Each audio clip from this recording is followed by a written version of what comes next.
Okay, Saturday night started. I was riding with a friend.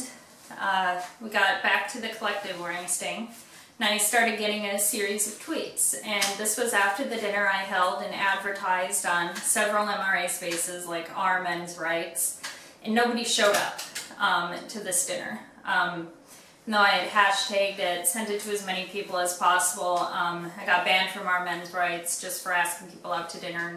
Okay, it's 8:05. The restaurant is over there. We were there for an hour and a half. I have receipts to prove it if you doubt me. It's under surveillance. No one showed up. We had pizza, drinks, everything. We ate it all. No one showed. I got a few tweets. Very, very empty. And now my long watch is over. Thanks very much. Have a good day.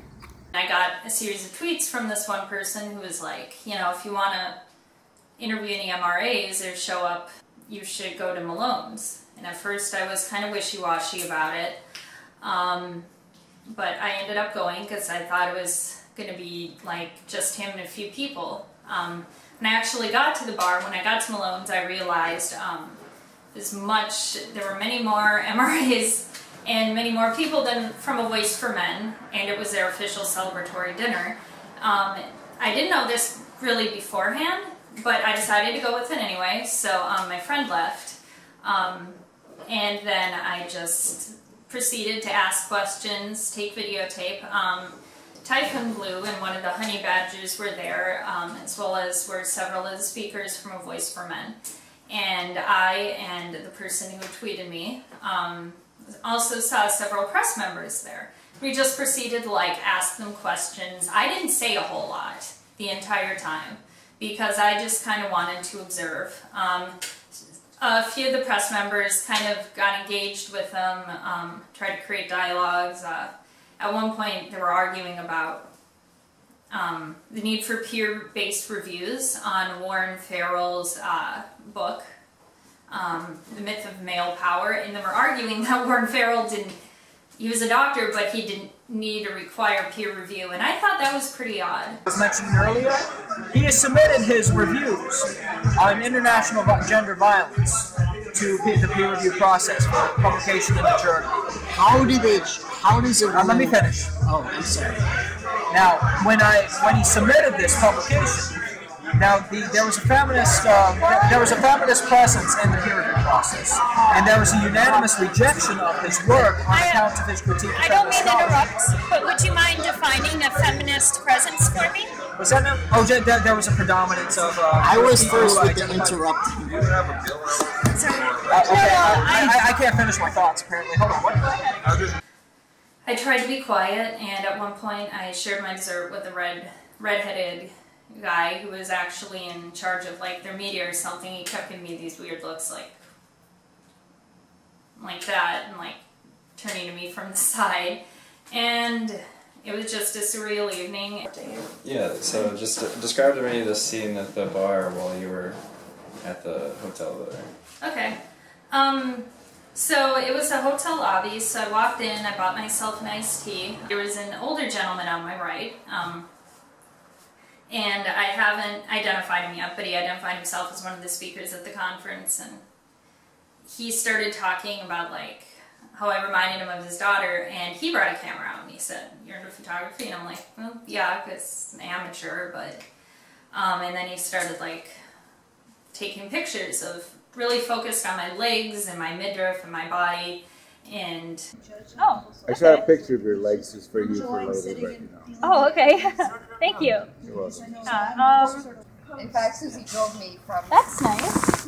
Yeah, it's nice. I was trying to get a nice picture of your legs, but I couldn't quite get it because I'm kind of that way, you know. It's kind of cute. Oh, yeah, that's a cute picture. I was on my way so to with my your room. camera, that's the Canon. It's a Canon. I've been using my telephoto the last couple of days to see people at a distance, but I ended up buying a 300 millimeter lens online. You know. But this is on portrait, so it shows it's really pretty wide angle. I mean, if it's 18 millimeter, I can pretty much Pretty smooth. catch pretty much all of you. Oh, yeah, and then there's half of my head there. Yeah, that's half your head. Looks very nice. Oh, thanks, yeah. It was weird and surreal, but at the same time, like, I just felt like I had to keep going. So whenever you do that, I just smile and nod and compliment the pictures. Because I didn't know what else to do. I noticed it was Barbara Kay, Karen Strawn, and a few of the speakers from the conference, and they were sitting around with a bottle of Johnny Walker Red, and they were just drinking, talking, and they were pretty hammered. Oh, come on. No, listen. I'm not going to do it. No, What? I'm only just met, and yet I feel that you would exploit us. Yes.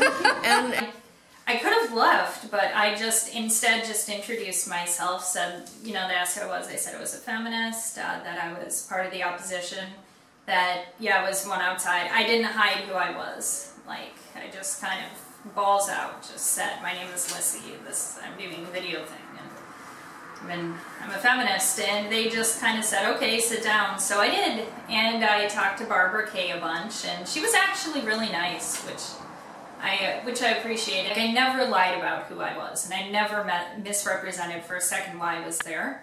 Emails, and can show those, and like tweets and stuff, and then saying I've sent death threats to them. I'm part of the opposition. I got a call from one of my press contacts last night who said that Elam was still saying that I threatened him physically, and I didn't. And I think it's interesting how they were able to say these tweets are real, and they're able to put forth this face like they're fearful, when someone who's from the opposition is just welcome to the table. On the other hand, it's a weird sort of doublespeak. Esme said she's a agent for Futrell. She's getting footage for Futrell.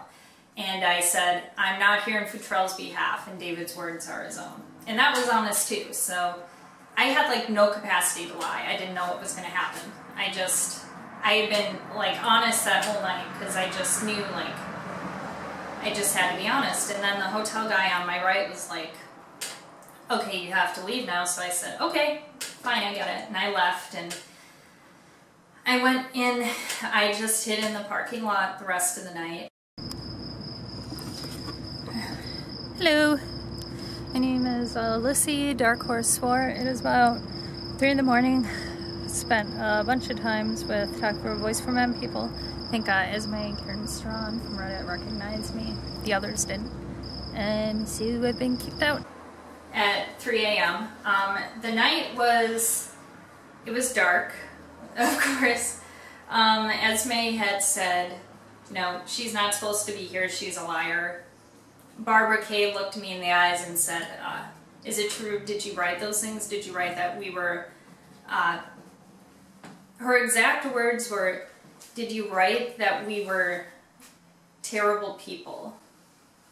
And I remember looking her in the eye, because she looks like my grandmother, and it was really hard to lie to her, because she looked so much like my grandmother, and I love my grandmother so much.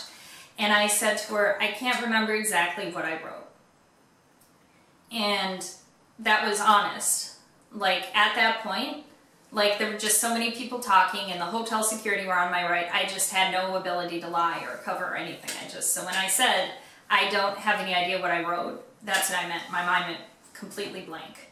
And I was in contact with my friends back in the collective, and I was in, you know, twittering people, and people were afraid for me, and they were like, it's dangerous, there's so many people outside gathered. And I was like, well, yeah, but I'm hidden, so, and I'm tiny, so good luck, they can't find me. And then eventually I was picked up by one of my friends from the collective, who I called. And I hopped in this truck, and then we went out for breakfast. And it was like, it must have been like 30 people. It seemed like 30 people, but it might have been less. Like, maybe it just seemed bigger. And as we were driving away, Mike was like, they're chasing us. I'm like, well, why? We're driving away now. We're in a car. What are they going to do? And so at that point, we just drove away. So for me to introduce myself by my first name, and for me to be there in real life, was just kind of beyond their comprehension. So that's why I was there so long. And it wasn't until later that Esme was kind of able to extrapolate everything. And so the aftermath was just kind of the basic stuff, like she's a whore, she's a liar. I mean, I wish I have video and I could say more, but it was just, mostly it was just people drinking. And it felt odd because like it was the nicest group of terrible people I had ever been around. But that's what it was.